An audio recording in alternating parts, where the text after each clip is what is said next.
Assalamualaikum warahmatullahi wabarakatuh. Bismillahirrahmanirrahim. Alhamdulillahi rabbil alamin. Wassalatu wassalamu ala asyrafil mursalin sayyidina wa maulana Muhammad wa ala alihi wa sahbihi ajma'in. Amma ba'd. Ibu-ibu, bapak-bapak dan saudara-saudara sekalian, jamaah salat maghrib Masjid At-Taqwa yang dimuliakan Allah Subhanahu wa taala. Alhamdulillah, kita panjatkan syukur kepada Allah Subhanahu wa taala yang pada malam hari ini atas limpahan rahmat dan nikmatnya kita semua bisa hadir di masjid salat maghrib berjamaah, dan sekarang kita melanjutkannya dengan melakukan kajian ba'da maghrib. Kita mohon kepada Allah Subhanahu wa taala semoga seluruh rangkaian, amin ya rabbal alamin. Mari kita mulai kajian kita dengan berdoa bersama-sama. Bismillahirrahmanirrahim. Asyhadu an la ilaha illallah wa asyhadu anna Muhammadan raditu billahi rabba wa bil islami dina wa bi Muhammadin nabiyyan wa rasula rabbi zidni ilman nafi'a warzuqni fahman wa hukma wa alhiqni bis salihin, amin. Mohon bacaan Al-Fatihah sekali untuk pengarang kitab Nashihul Ibad. Semoga ilmu yang kita dapatkan dari kajian kitab Nashihul Ibad ini berkah dan bermanfaat untuk kita semuanya. Ala hadiniyah Al-Fatihah. A'udzu billahi minasyaitonir rajim. Bismillahirrahmanirrahim. Alhamdulillahi rabbil alamin arrahmanir rahim maliki yaumiddin. Iyyaka na'budu wa iyyaka nasta'in ihdinas siratal mustaqim siratal ladzina an'amta 'alaihim ghairil maghdubi 'alaihim waladdallin, amin.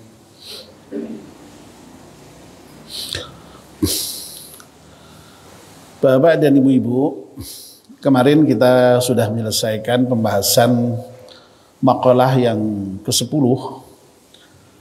dari bab Thulathi, bab yang isinya 3 poin nasihat, ya. Sekarang kita akan membahas makalah yang ke-11 dari bab Thulathi. Wal maqalatul hadiyata asyarata, makalah yang ke-11. Qila li Ibrahim alaihi salam, ditanyakan kepada Ibrahim Nabiullah alaihi salam. Pertanyaan yang diajukan kepada Nabi Ibrahim, li ayyi syai'in, karena apakah ittakhadhakallahu khalilan, Allah kemudian menjadikan engkau wahai Ibrahim itu sebagai Khalilullah, sebagai kekasih Allah, ya. Jadi ini ada yang bertanya kepada Nabi Ibrahim terkait dengan predikat yang diberikan oleh Allah kepada beliau, ya. Beliau itu diberi predikat dengan predikat Khalilullah, kekasih Allah, ya. Nah, itu sebabnya apa kok sampai engkau diberi predikat sebagai kekasih Allah itu? Qala, lalu Ibrahim menjawab, bithalathati asya'a, aku disebut sebagai Khalilullah, sebagai kasih Allah itu karena 3 hal. Yang pertama,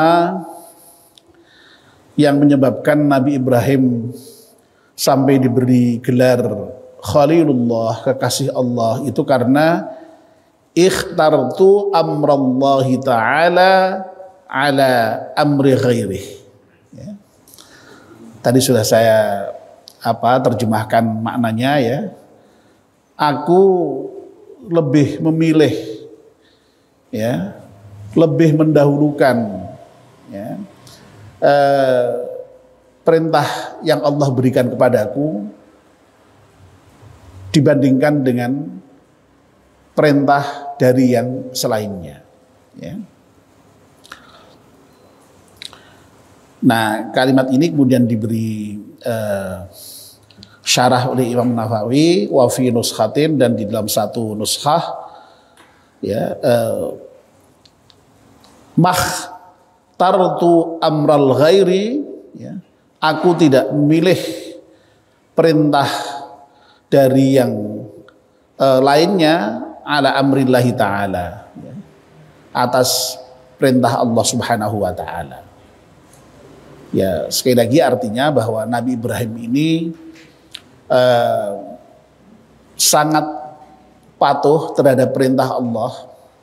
Apapun yang diperintahkan Allah itu didahulukan dibandingkan dengan perintah dari yang selain Allah subhanahu wa ta'ala ya.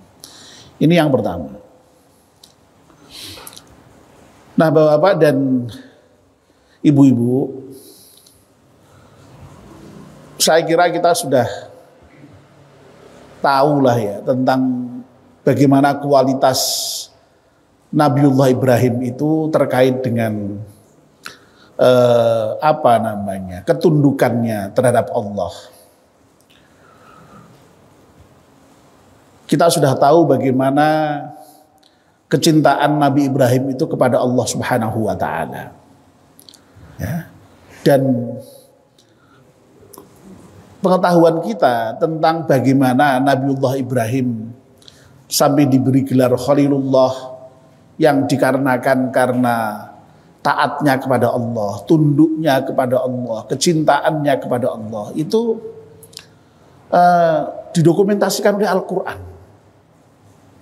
Sehingga kita semua bisa baca itu, bagaimana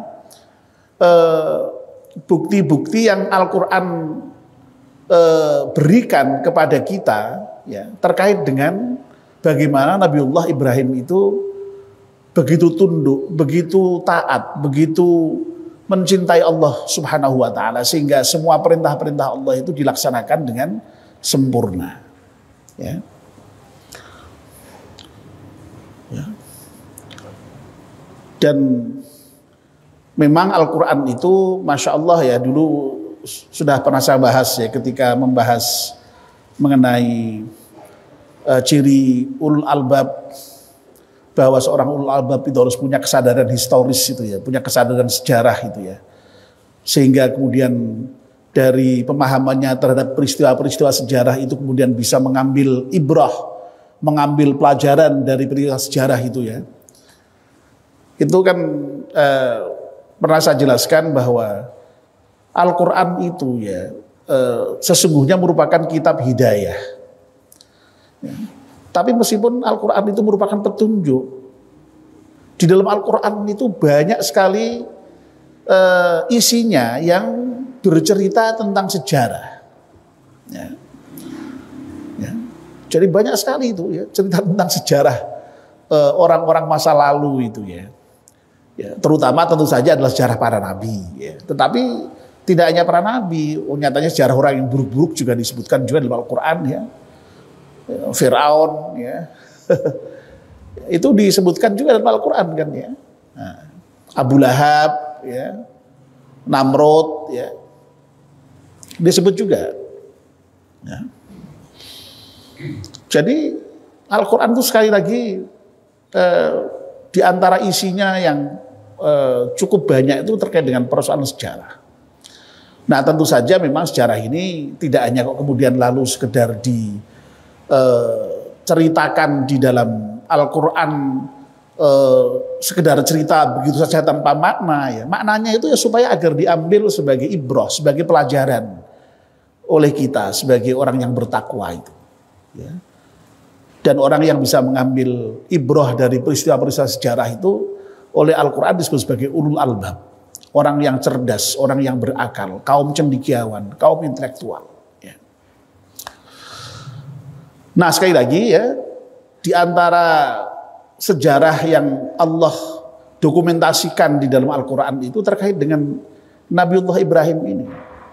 Ya. Termasuk bukti-bukti bagaimana Nabiullah Ibrahim itu begitu taat, begitu cinta kepada Allah itu. Begitu tunduk kepada perintah-perintah Allah itu. Ya. Dalam surat Al-Baqarah ya, ayat 124, Allah berfirman, a'udzubillahi minasyaitonir rajim, wa idzibtala Ibrahim rabbuhu bikalimatin fa'atammahun. Ya. Dan ingatlah ketika Allah itu menguji Ibrahim dengan berbagai macam kalimat, ya, yang isinya tidak lain ya perintah dan larangan. Dan Allah menegaskan di situ fa'atammahun. Dan Ibrahim itu kemudian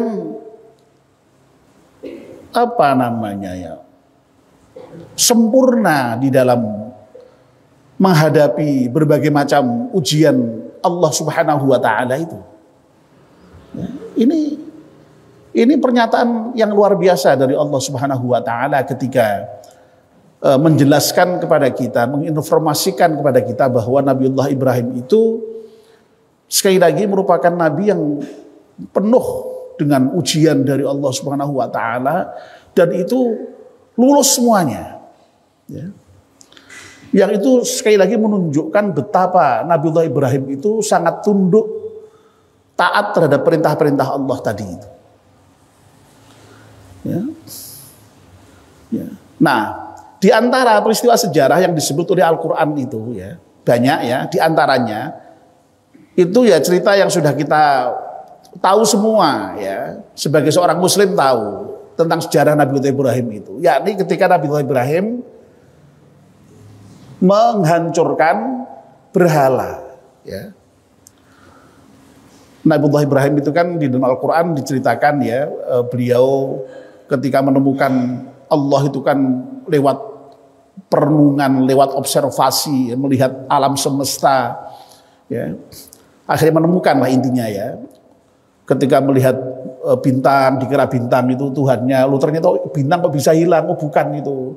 Ketika melihat bulan, oh ini mungkin Tuhan, tapi kok lebih besar, tapi kok hilang juga, oh bukan berarti. Ketika matahari, wah ini yang paling besar ini apa mungkin Tuhan, ternyata hilang juga ya. Oh berarti bukan itu semua ya. Akhirnya baru ketemu Allah itu ya, yang Maha Esa itu. Nah ketika sudah ketemu Allah ya, lalu beliau berdakwah kepada kaumnya ya, termasuk bapaknya sendiri ya, yang kita kenal namanya Azar itu ya, itu lalu kemudian ya tentu saja kemudian ya diminta untuk meninggalkan berhala-berhala itu ya, tapi kata mereka, oh ini sudah menjadi tradisi nenek moyang kami, bagaimana kok kami harus meninggalkan penyembahan berhala ini. Nah lalu kemudian berhala-berhala itu ketika Namrud pergi dengan yang lain-lain ke tempat yang agak jauh, dihancurkanlah berhala-berhala itu ya.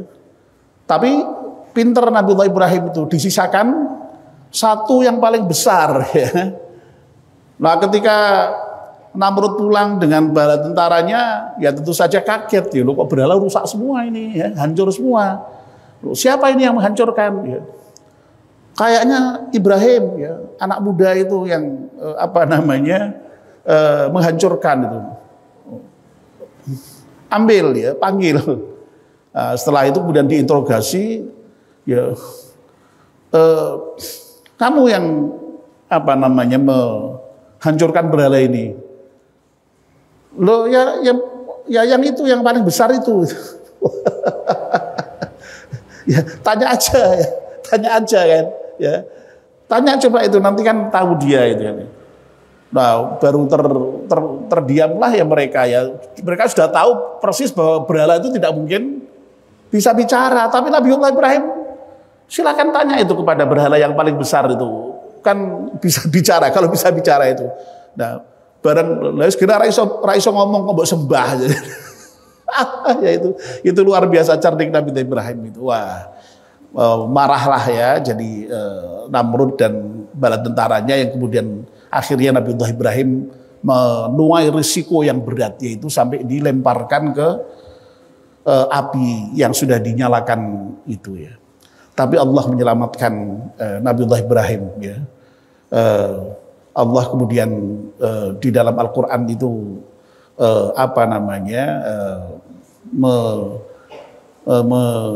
menyatakan ya, qulna ya narukuni bardaw wa salaman ala Ibrahim itu ya.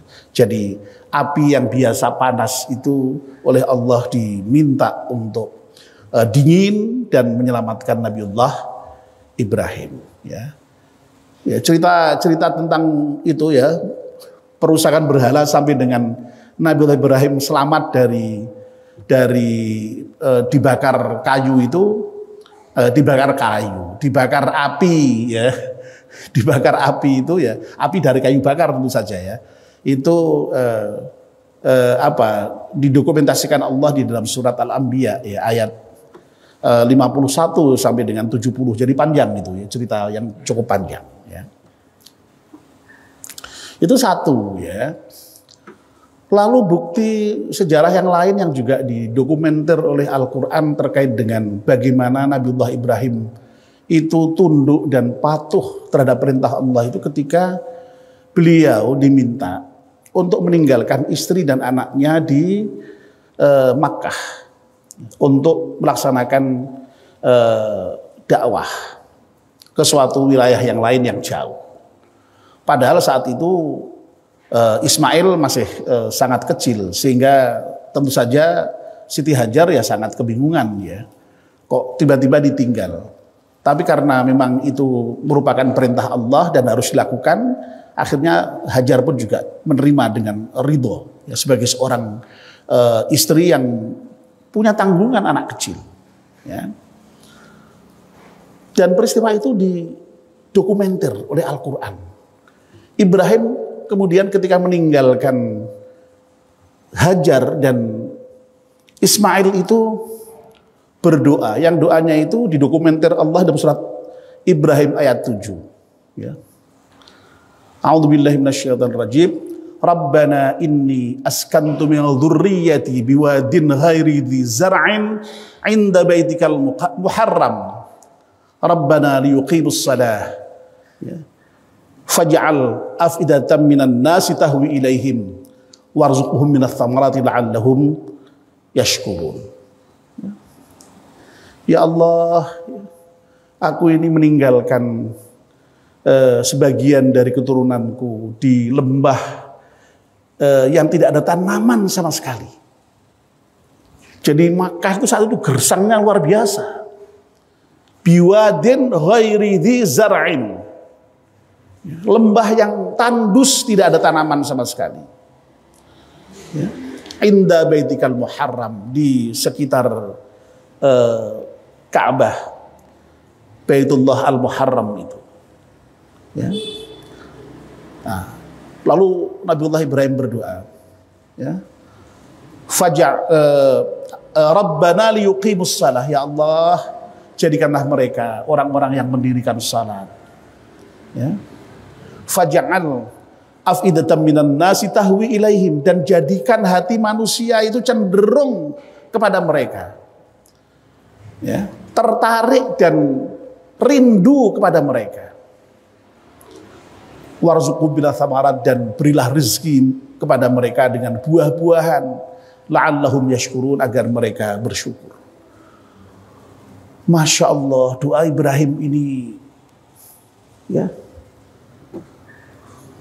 dikabulkan Allah, dan terbukti sampai sekarang ini orang ya datang mengalir ke Makkah itu untuk berkunjung ke makam Ibrahim ya, untuk tawaf, sa'i, Safa Marwah ya.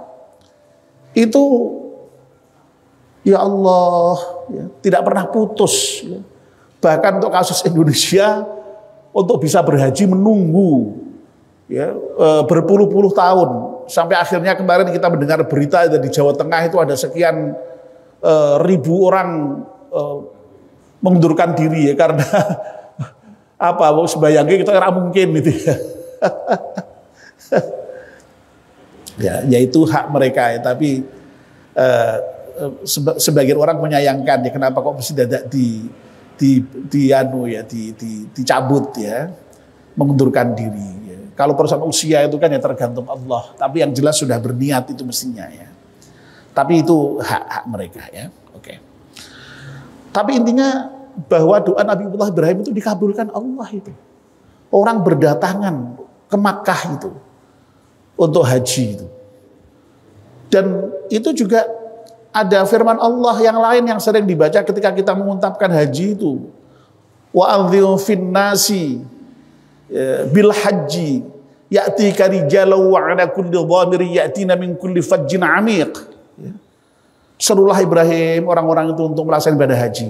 Niscaya nanti orang akan datang dari penjuru dunia dengan berjalan kaki atau menggunakan unta yang kurus. Masya Allah itu. Dikabulkan Allah Subhanahu wa Ta'ala. Ya. Buah-buahan, oh ya Allah, Mekah itu tandusnya kayak gitu ya. Tapi kalau kita ke Mekah tuh ya Allah, buah-buahan apa saja sekarang ya. Ya bagus-bagus malahan ya. Ya Allah, buah apa saja ada di sana.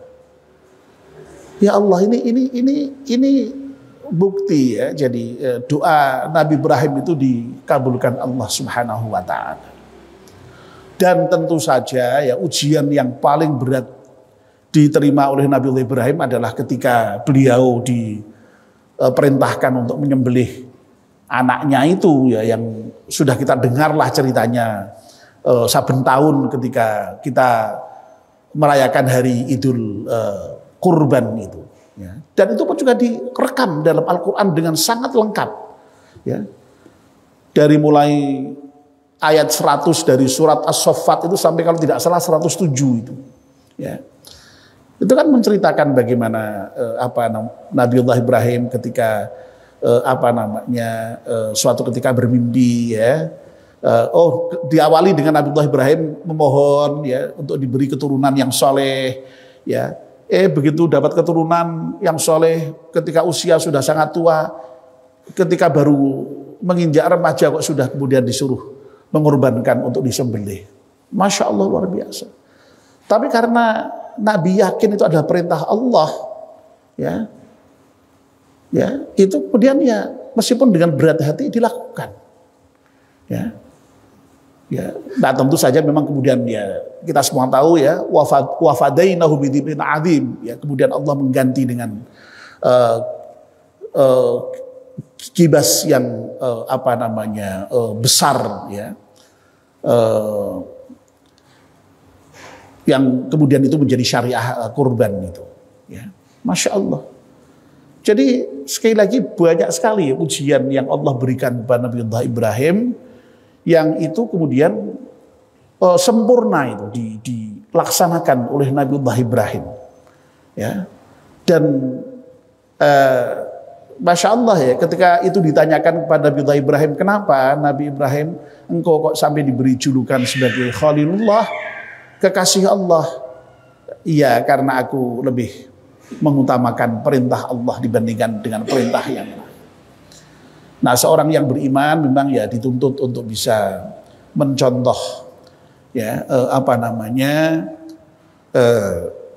Nabiullah Ibrahim itu ya di dalam hal bagaimana ketundukannya ya,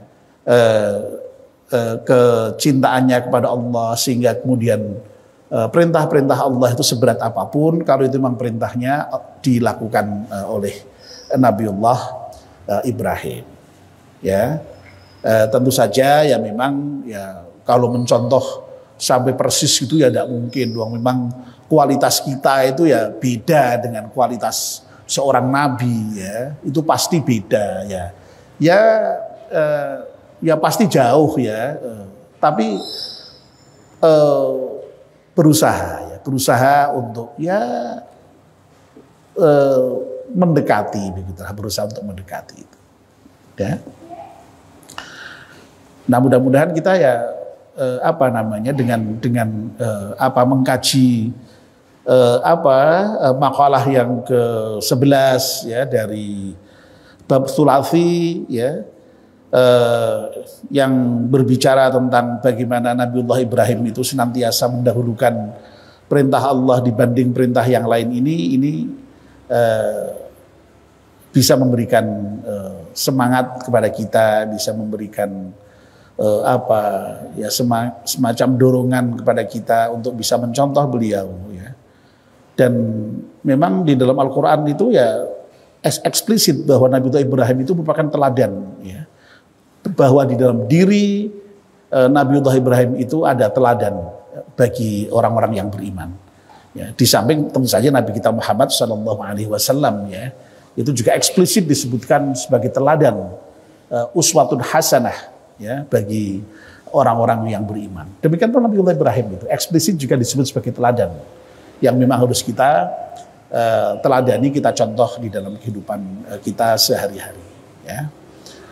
Dan Masya Allah ya, kalau kita ke Mekah ya, berhaji atau umroh ya, itu pasti terbayang itu ya, bagaimana Nabiullah Ibrahim, bagaimana Sayyidatina Hajar, bagaimana Ismail yang tokoh-tokoh yang memang kemudian di antara fragmen-fragmen kehidupannya itu ya kemudian menjadi syariat di dalam ibadah haji itu ya. Sofa Marwah lari-lari itu ya tidak lain ya mengenang kembali perjuangan Hajar ketika mencari air ya untuk Ismail tadi itu ya. Masya Allah itu jadi ketika kita haji ya, ketika kemudian kita bisa menghayati peristiwa-peristiwa sejarah seperti itu rasanya kemudian semakin bisa menikmati begitu ya dengan seperti napak tilas begitu ya. Jadi ibadah haji itu sungguhnya ibadah napak tilas sebenarnya memang ya, begitu. Ya, jadi makanya penting gitu ya, kalau kita misalnya nanti ibadah haji itu perlulah membaca itu sejarah sejarah kenapa kok kemudian ada syariat-syariat haji yang seperti itu, sehingga kemudian kita bisa lebih menghayati dari syariat manasik dari ibadah haji ya. Bapak dan Ibu-ibu, saudara-saudara sekalian, saya kira malam ini kita cukupkan sampai di sini ya, hanya satu poin saja dari 3 hal yang ada di makalah ke-11 ini ya. Insya Allah nanti untuk poin yang lain ya, 2 poin berikutnya bisa kita bahas pada pertemuan yang akan datang. Mudah-mudahan kita tetap diberi kesehatan ya, umur panjang, dan bisa tetap istiqomah ya, ngaji, taat kepada Allah Subhanahu wa taala, dan yang lebih penting lagi ya mudah-mudahan bisa mengamalkan apa yang kita dapatkan dari kajian kitab Nashihul Ibad ini. Amin ya rabbal alamin. Mari kita akhiri dengan membaca doa bersama-sama. Bismillahirrahmanirrahim. Wal 'ashri innal insana lafi khusrin illa alladzina amanu wa 'amilus salihati wa tawassaw bil haqqi wa tawassaw bis sabr. Subhanakallahumma wa bihamdika asyhadu an la ilaha illa anta astaghfiruka wa atubu ilaik. Wassalamualaikum warahmatullahi wabarakatuh.